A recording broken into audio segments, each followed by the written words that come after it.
কৃষ্ণ প্রণাম শ্রীচরণে পূর্ব প্রভু। হ্যাঁ পড়ুন। অনুবাদ। পরমেশ্বর ভগবান এই সমস্ত ঘটনাবলীর বৃত্তান্ত এবং তাৎপর্য সম্পূর্ণভাবে অবগত হওয়া সত্ত্বেও তিনি ব্রহ্মশাপ নিবারণ করতে সমর্থ হলেও কিছু করতে চাইলেন না, বরং শ্রী ভগবান তার মহাকালরূপী অভিপ্রকাশের মাধ্যমে সানন্দে ওই সমস্ত ঘটনাবলী অনুমোদন করেছিলেন। তাৎপর্য: সাধারণ লোকে বিস্মিত কথা বিভ্রান্ত হতে পারে যে শ্রী ভগবান তার নিজ বংশধরদের প্রতি অভিশাপ এবং তার ধ্বংস প্রক্রিয়ায় সানন্দে অনুমোদন জ্ঞাপন করেছিলেন। এখানে অনুমোদিত কথাটির প্রয়োগ করে বোঝানো হয়েছে কোনো বিষয়ে প্রসন্নতা সহকারে অনুমোদন করা হলো। আরও উল্লেখ করা হয়েছে কালরূপী শ্রীকৃষ্ণ মহাকাল রূপে ব্রাহ্মণদের অভিশাপ তার সানন্দ সম্মতি যাপন করেছিলেন। ছিল ভক্তি সিদ্ধান্ত সরস্বতী প্রভুপাদ মন্তব্য করেছেন যে পরমেশ্বর ভগবান শ্রীকৃষ্ণচন্দ্র ব্রহ্মশাপ বলবৎ রাখার মনস্থ করেছিলেন যাতে যথার্থ ধর্মনীতি সুরক্ষিত থাকে এবং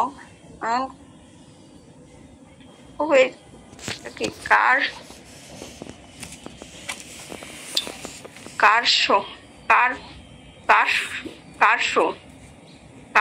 বংশজাত কপট সদস্য কুলের অশোভন অপরাধ প্রবৃত্তি বিধ্বংস হতে পারে। শ্রীমদ্ ভগবদ গীতায় স্পষ্টই ব্যাখ্যা করা হয়েছে যে জড়জাগতিক প্রকৃতির নিয়মাধীন বদ্ধ জীবেরা যে সমস্ত দুঃখ কষ্টে জর্জরিত হচ্ছে তাদের জন্য প্রামাণ্য ধর্মনীতির সংস্থাপনা করে পরমেশ্বর ভগবান শ্রীকৃষ্ণ নিত্য যুক্ত সেবক রূপে তাদের যথার্থ সত্তায় পুনরাধিষ্ঠিত করাই এই জড় জগতে শ্রী ভগবানের আবির্ভাবের মূল উদ্দেশ্য। জড়া প্রকৃতির উপর প্রাধান্য তথা কর্তৃত্ব করবার বাসনাতেই জীবগণ এই জড় জগতে আসে, যদিও বাস্তবে জীব মাত্রায় কোনো কিছুরই কর্তা বা প্রভু নয়, বরং নিত্য দাস মাত্র। সমগ্র জগৎ আত্মসাৎ করে উপভোগের এই কলুষিত প্রবণতার ফলেই জীবগণ পারমার্থিক জীবনধারায় নিয়মালঙ্ঘন করতেও অপ্রয়াস চলায় যাতে নিত্যকালের ধর্মনীতিগুলি তার নিজের জড়জাগতিক ইন্দ্রিয় পরিতৃপ্তির অনুকূল হয়ে ওঠে। অবশ্য পরমেশ্বর ভগবানের বিধি নিয়মগুলি মান্য করে তাকে সন্তুষ্ট করাই যথার্থ ধর্ম, আর তাই ভগবান শ্রীকৃষ্ণ তার চরণ কমলে যথার্থ প্রেম ভক্তি নিবেদনের সেবা কার্যে পুনরুদ্ধার তথা পুনরুজ্জীবিত করে তোলার উদ্দেশ্যই যুগে যুগে স্বয়ং আগমন করে থাকেন। শ্রীমদ্ ভাগবতের একাদশ স্কন্ধে সুস্পষ্টভাবেই উল্লেখ করা হয়েছে যে ভগবান শ্রীকৃষ্ণ পৃথিবীর তার লীলা বিস্তারের বিপুলাংশই সাধনা সমাধা করে ফেলেছিলেন এবং তার অন্তর্ধানের জন্য চূড়ান্ত ব্যবস্থাদির এখন আয়োজন করছিলেন। তাই তিনি বর্তমান যুগের জীবকুলের জন্য এক সুস্পষ্ট শিক্ষণীয় বিষয় রেখে যেতে চূড়ান্ত ব্যবস্থাটির এখন আয়োজন করেছিলেন। তাই তিনি বর্তমান যুগের জীবকুলের জন্য এক সুস্পষ্ট শিক্ষণীয় বিষয় রেখে যেতে অভিলাষ করেছিলেন যে ধার্মিক ব্যক্তিরূপে পরিচিত যে কোনো মানুষ শ্রী ভগবানের আপন বংশে জন্ম লাভের সৌভাগ্য অর্জন করলেও শ্রী নারদ মুনি প্রমুখ শুদ্ধ ভক্তদের প্রাপ্য যথাযোগ্য মান সম্ভ্রম কেউ লঙ্ঘন করতে পারে না। পরমার্থিক বিকাশের উদ্দেশ্যে শুদ্ধ কৃষ্ণ ভক্তের সেবা পরায়ণতার নীতি এমনই অপরিহার্য আচরণ যে শ্রী ভগবান কলিযুগের বদ্ধ জীবদের মনে শুধুমাত্র এই বিষয়ের গুরুত্ব দৃঢ়ভাবে প্রতিপন্ন করার উদ্দেশ্যই তার নিজেরই সমগ্র ধ্বংসের কারণ ঘটিয়ে অচিন্তনীয় লীলা বৈচিত্র্য প্রদর্শন করে গিয়েছেন। পরম পুরুষোত্তম ভগবানের অন্তর্ধানের পরে যে মহা দুর্যোগ আসবে শ্রীমদ্ ভাগবতের তার ইঙ্গিত দেওয়া হয়েছে। গৌড়ী ও বৈষ্ণব মণ্ডলীর সকলে যাকে স্বয়ং ভগবান শ্রীকৃষ্ণ রূপে স্বীকার করেছেন, সেই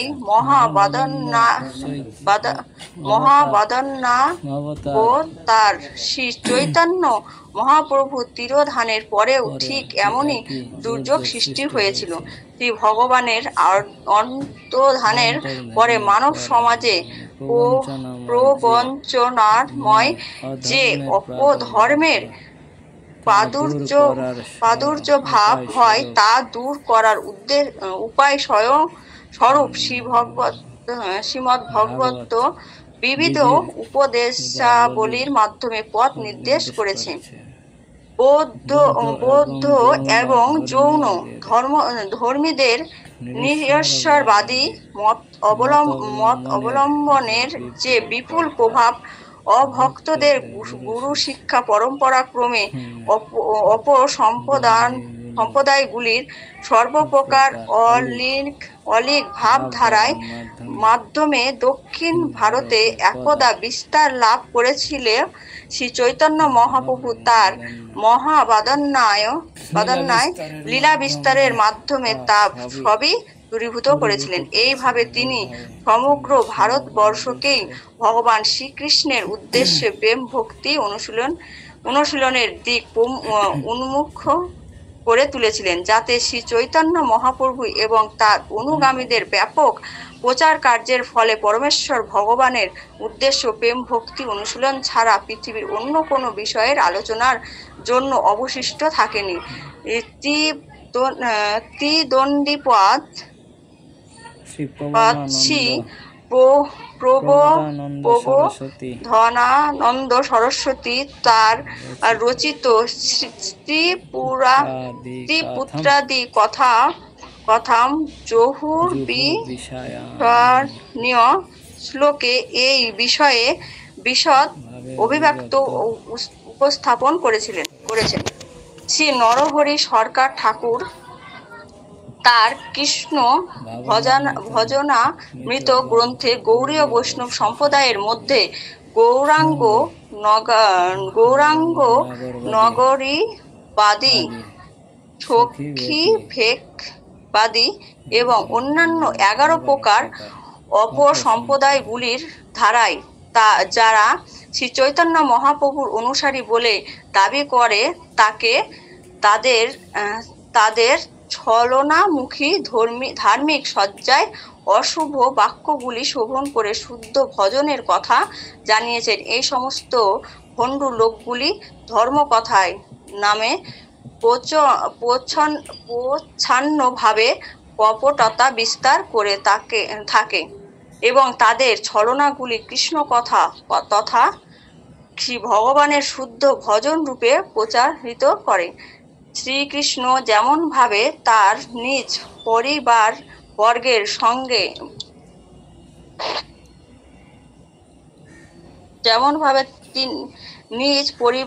পরিবার বর্গের মধ্যে প্রচণ্ড কলহ বিবাদের সূচনা করে স্বীয় বংশ ধ্বংসের আয়োজন করেছিলেন, শ্রী চৈতন্য মহাপ্রভু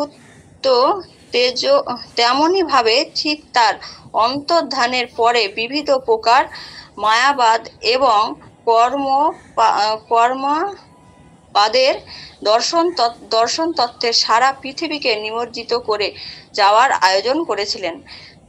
যে 11টি অপসম্প্রদায়ের গুরু শিষ্য পরম্পরা ক্রমে প্রচলিত ছিল এবং অন্য আরো যে সমস্ত অপসম্প্রদায় ভবিষ্যতে উদ্ভূত হয়ে নিজেদেরকে শ্রী চৈতন্য মহাপ্রভুর ভক্তবৃন্দ রূপে পরিচয় দিতে পারে কিংবা মহাপ্রভুরই বংশধর বলে ছলনা করতে পারে, তাদের বিনাশ সাধনের উদ্দেশ্যেই তিনি এই কাজ করেছিলেন। সেই সঙ্গে শ্রী চৈতন্য মহাপ্রভু তার আপনজনদের এই সমস্ত ভণ্ডদের অভক্তির কবল থেকে দূর করার আয়োজন করেছিলেন।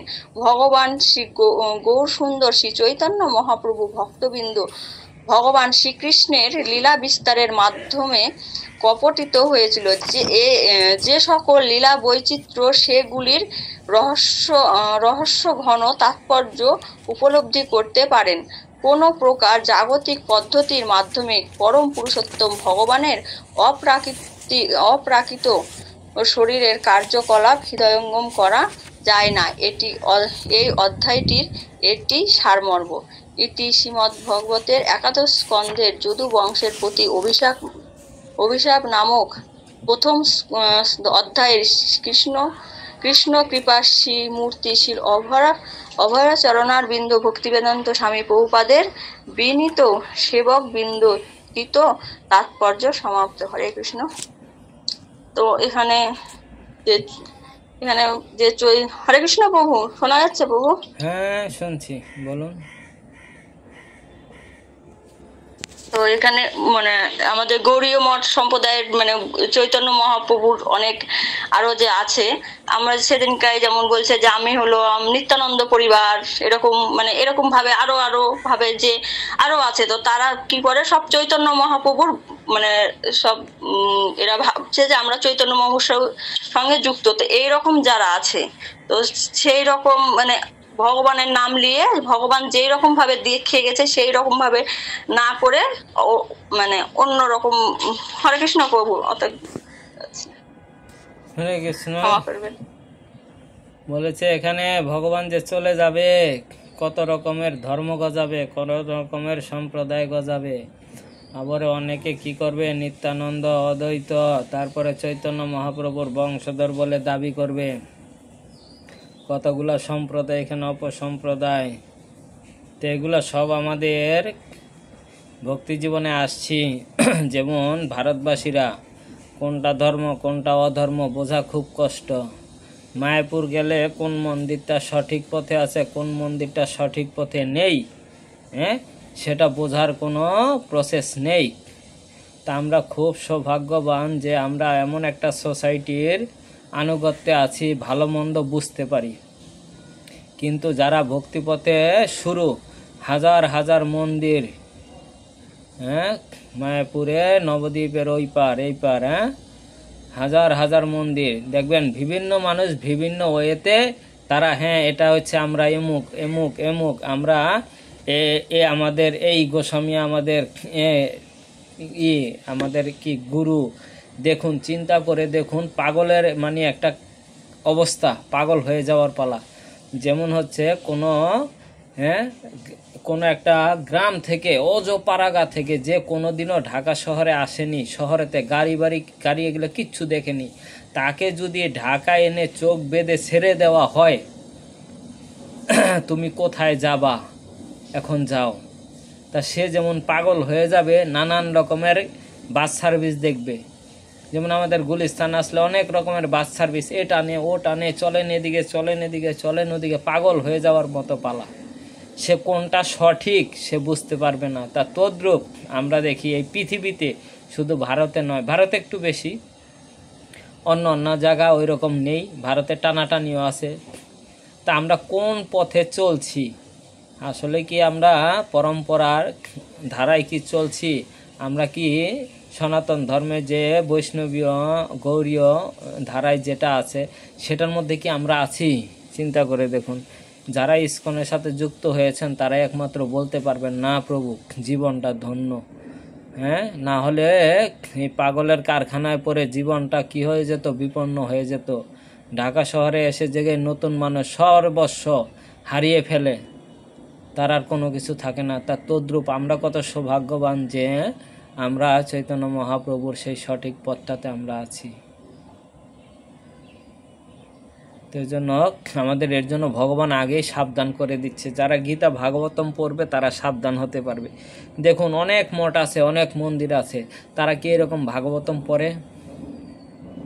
তারা এরকম পড়ে কি সিদ্ধান্ত নিছে এই ওয়েতে আমি যাব, আমি এই পথে যাব? সিদ্ধান্ত তারা কোনোদিনও অনেকেই শাস্ত্র পড়েনি। যা আবার অনেকে শাস্ত্র পড়েছে সে আবার হচ্ছে কি অনেকটাই হচ্ছে কি চতুর, এ চতুরও কি হচ্ছে ফতুর হয়ে যাচ্ছে। মাঝে মাঝে আমি চিন্তা করি যে কৃষ্ণ, প্রভুপাদ গুরুদেব কত কৃপা করে সঠিক পথে কত জন্মের পর আজকে সঠিক রাস্তাটা আমি হাঁটতে পারছি। না হলে ওই রকম পাগলের মতো যদি পড়ে যেতাম কোনো একটা অপসম্প্রদায়ে, কোন মঠে যেতাম আর কোন মঠে, দেখেন অনেকে ইস্কন মন্দিরে ডাইরেক্ট চলে যায় আর কোথাও না। অনেকে কি করে অন্য অন্য মঠ মন্দির ঘুরে তারপরে ইস্কন মন্দিরে যায়। তাহলে চিন্তা করে দেখেন তার পরিশ্রমটা কতটুকু বিফলে যাচ্ছে। সে ওই মন্দিরে, যেমন আমাদের ঢাকাতে স্বামীবাগ মন্দিরে অনেক মন্দির ঘোরার পর তারপরে এইখানে আসে যে একটু যাই ইস্কন মন্দিরে। চিন্তা করুন সে কতগুলা শাখা প্রশাখায় গিয়েছে আর সবগুলোই হচ্ছে কি ভেজাল। অবশেষে লাস্ট ইস্কন মন্দির আইসা আমরা বুঝি, সে বোঝে না। তাহলে এখন আমাদের বোঝা উচিত, সবারই অনুশোচনা করা উচিত যে কত রক্ষা পেয়ে গেছে প্রভুপাদের কারণে। এই সাধুগুরু বৈষ্ণবদের অনেক অনেক ধন্যবাদ। এই সাধুগুরু বৈষ্ণবরা যদি টেনে হিচড়ে আমাদের না নিত, আজকে কোন আবর্জনার মধ্যে পড়ে থাকতাম। তা আমাদের এখানে ভগবান সেই জিনিসগুলি আমাদের খুব সতর্ক থাকতে বলেছে। যেহেতু ভগবান চলে যাবে, চৈতন্য মহাপ্রভু যখন চলে গেছে তখনও থেকেই আবার শুরু হয়ে গেছে এইরকম। তা এখনও চলছে, আমাদের সাবধান থাকা উচিত যেন এই সোসাইটি মেরে কেটে একদিকে হয়ে যায়, সমস্যা নাই।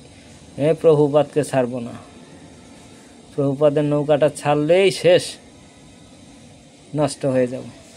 ঠিক আছে, এরপর আমাদের